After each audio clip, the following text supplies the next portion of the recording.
Welcome to the ULI Podcast series, recorded live at the Sea Change Summit in Barcelona, where we speak with our members, leaders at the forefront of decarbonisation and sustainability.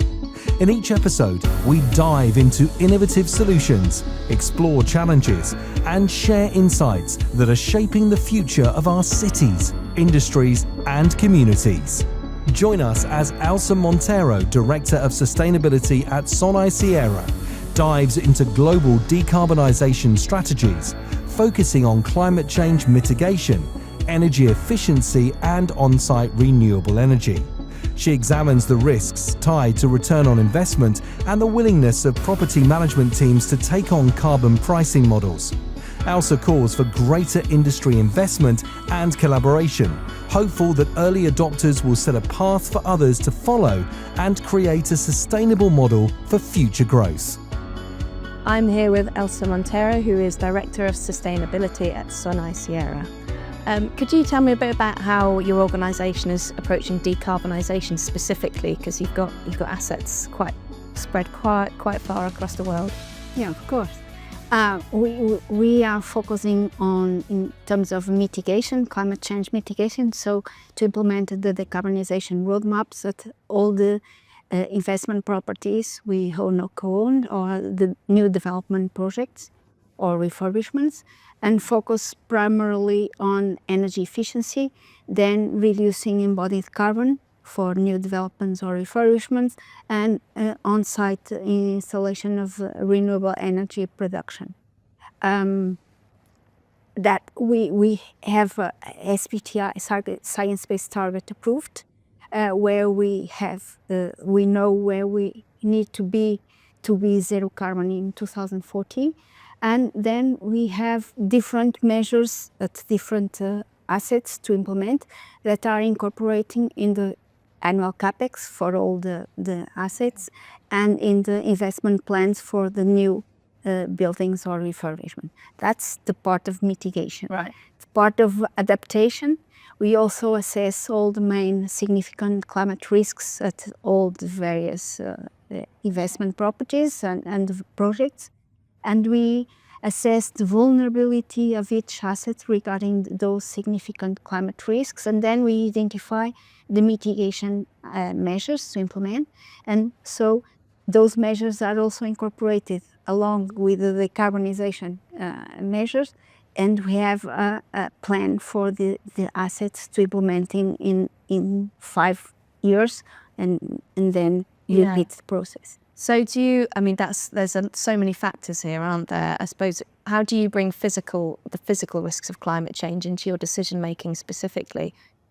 Yeah, that's what I mentioned, is we assess the vulnerability of the individual assets regarding those main significant risks. So we include in our investment plans the measures that need to address those risks and to reduce those risks. Is carbon pricing something that your organisation is looking at, or having? Carbon is one of the items we look to assess the transition risks. Okay, fine. And we are not using a carbon price for the investment decision in capex, but we know that we want to reduce the carbon that should be paid if we are not acting. So it's a useful tool to know and to assess the transition risks.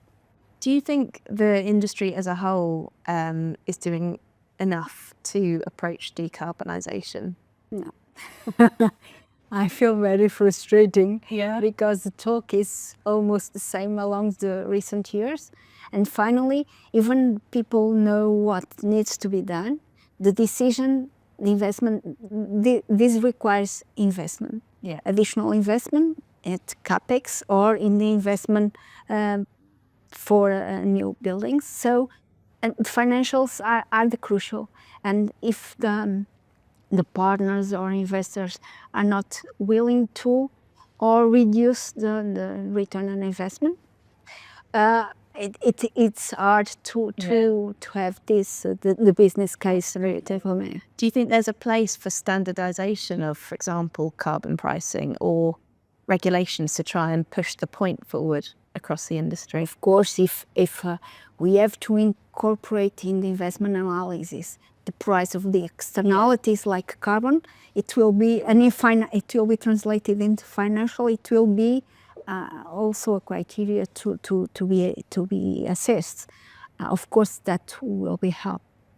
Do you think that there is a role for paying closer attention on an asset level for property managers to engage more closely with how buildings are being managed as well as developed? Of course, it's like if you have a car to race. If you can have a very good car, if you don't know how to drive it, you will never win a race. So the property management team are crucial for the achievement of the objectives of landlord. So in Sonae Sierra, we are in a better place because we have property management team integrated along the company. So we work directly with them to implement the roadmaps and so. What would you say to an organisation that might see property managers as a barrier to decarbonisation? I mean, they need to improve communication or education, or I think it's a question of management fee. The market pays for property management a certain amount. The pressure is to reduce that price, and that leads to reducing the team that is managing the property. And it's impossible to do more things than the basics with this property management fee. So I think it's a question again, a financial question. How are we willing to pay the property management teams to do that extra work that is required? Yeah. Do you think that the people who will invest in that, say in 10, 20 years, their portfolios would be in a better shape in terms of carbon? I hope so. But not very real. I'm not seeing that. Okay. Not seeing it yet. Do you think that events like the Sea Change Summit, how important are they to keep the agenda moving forward, I suppose? I think so. It's very important because there are different players here with different business models, but it increases awareness. There are companies that want to be upfront, leading, and if we have that, ultimately the rest of the industry will tend to follow. Although the financials are always the most important. It always boils down to the finances. Yeah. Well, thank you very much. I really appreciate your time, Elsa. Thank you for joining us in this insightful conversation. It's clear that tackling decarbonisation and driving sustainable change requires collaboration, innovation, and a unified vision. Together we can learn from diverse perspectives, share best practices, and take actionable steps towards a more resilient and sustainable future. Stay tuned for more episodes as we continue to explore how leaders across the industry are shaping the path forward.